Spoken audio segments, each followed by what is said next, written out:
Alright guys, I am back with my review of TNA's Final Resolution 2012. And I didn't have a lot of excitement going into this show. I figured it would have some good matches, and overall it did have a lot of good matches. The X Division match was good. I liked the tag match, it was better than I thought. The Chavo Hernandez tag match, not the Aces and Eights tag match. I did not care for that at all. Main event was okay. Christopher Daniels versus AJ Styles was awesome, like we all expected it to be. So overall, it was a pretty good show. Now my problem with this is I know a lot of people watch these shows online for free, but you have to keep in mind that they're charging people $35 for the show. Do you really think this show was worth $35?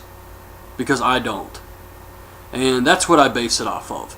I'm not trying to put down the show because I personally didn't have any excitement watching it or going into watching it.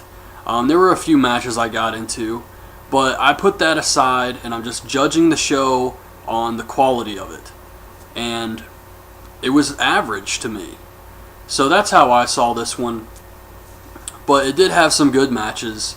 I just think they really need to tighten up the booking, the storylines, the feuds. That seems to be the problem, because I have a hard time getting into some of these matches, like Austin Aries versus Bully Ray.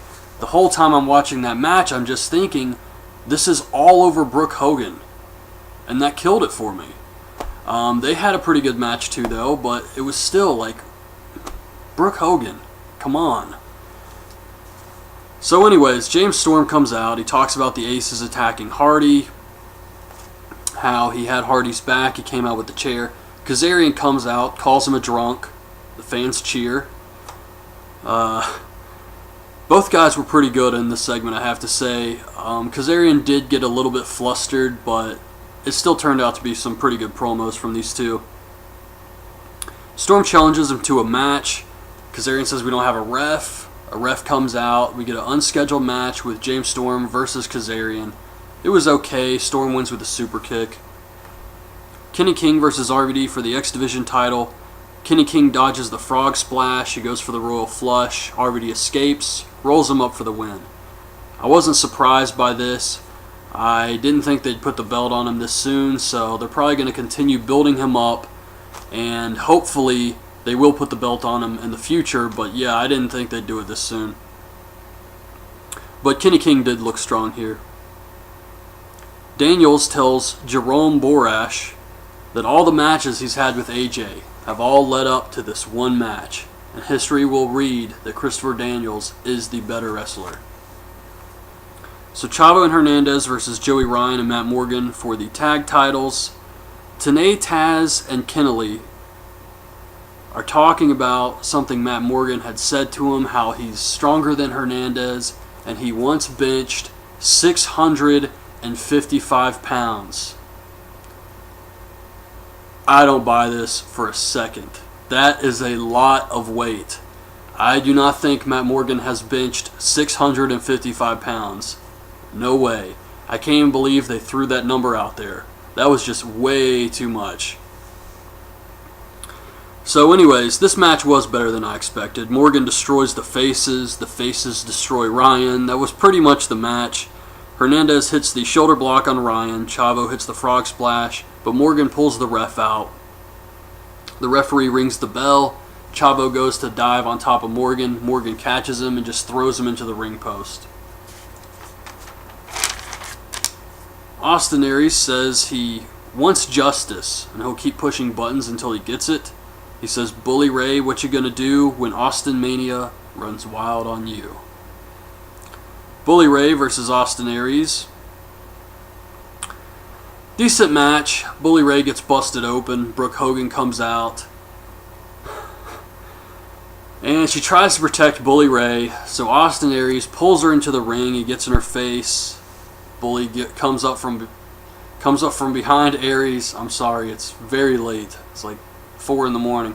He comes up behind Austin Aries and he throws him out of the ring. And then Hulk Hogan comes out. And Bully says, take Brooke, you gotta get her out of here. So Hogan and Brooke leave. Austin Aries low blows Bully Ray and rolls him up for the win. Jesse and Tara read some tweets from their A-list friends. Tara with Jesse versus Mickie James for the Knockouts title. Jesse gets on the apron. Mickie kicks him off. Tara hits Widow's Peak for the win. These two had a pretty good match. Bobby Roode tells Borash that he will do anything to become champion. Borash asks him about the aces and eights, and he says, "I'm a businessman. Money talks, bullshit walks." They've been saying bullshit a lot in TNA. They did it on Impact too. Angle, Joe, Garrett, and Wes Briscoe versus Devon, Doc, the Mustache Masked Member, and some new guy. The match turns into a brawl. Angle gets the new guy in the ankle lock. Doc tries to kill him with the hammer. Garrett grabs the hammer from Doc. Angle grabs the hammer. He's about to kill Doc, and then Wes Briscoe spears Doc, which technically saves him from the hammer. So you can kind of see what they did there. Angle hits the Olympic Slam on the new guy for the win. AJ Styles says everyone doubts him, but history will read that he is the better man than Christopher Daniels. Christopher Daniels versus AJ Styles. This was a really good match. My favorite match of the night. Daniel suplexes AJ on top of the stairs. They did some spots on the apron. AJ's eye got busted open in this match. I think it was during this double cross body that both guys went for a cross body, and I think they kind of hit heads or something. But yeah, AJ's eye got busted open on the side. It was bleeding pretty bad. But he goes for the Styles Clash, hits the Styles Clash on Daniels. Daniels kicks out. So he goes to the top rope. He's going to try and finish him off with another Styles Clash. Daniels holds the ropes. AJ hits his head. Daniels beats AJ Styles clean with a Styles Clash. So not only did AJ lose to Christopher Daniels clean, but he lost to his own finishing move. This is definitely what's going to send him over the edge. His downward spiral continues. Hardy versus Roode for the world title. This was an okay match. I thought Christopher Daniels versus AJ Styles was much better though. Hardy comes out with the Predator mask again. He sets up the steps. He runs, jumps off the steps, misses Roode, and completely busts his ass on the guardrail. He hits the Swanton on Roode, but he can't cover him. He's too hurt. Roode spears Hardy. Hardy kicks out. And then the aces and eights come out. They don't come to the ring. They just stand there. And Bobby Roode says, "Get in here. What are you doing?" And they just stand there. So he turns around. Hardy hits the Twist of Fate. Beats Bobby Roode. The aces finally hit the ring. They beat up Jeff Hardy. They powerbomb him. Bobby Roode gets in their faces and he's like, "I paid you guys. I should be champion right now. What are you doing?" And they don't like this, so they beat him up and they chokeslam him. And that was the end of the show. So overall, I did think it was kind of an average pay-per-view. I have no idea where they go from here. If they wanted to do... Before, I thought they were building up to a lethal lockdown match with the Aces and Eights and TNA. Like TNA versus the Aces and Eights. And they would have Bobby Roode, a mixture of faces and heels on the team. But it wouldn't make sense to do that this early if they're going to keep the angle going until lockdown. And plus, after seeing this, it reminds me of the fact that the Aces have beat up Bobby Roode before, and then he just gives them money like he can trust them. So that was kind of funny. But yeah, that's when he was thinking it was James Storm behind the whole thing. So, as far as where they go from here, I have no idea. I don't know what they're going to do with this.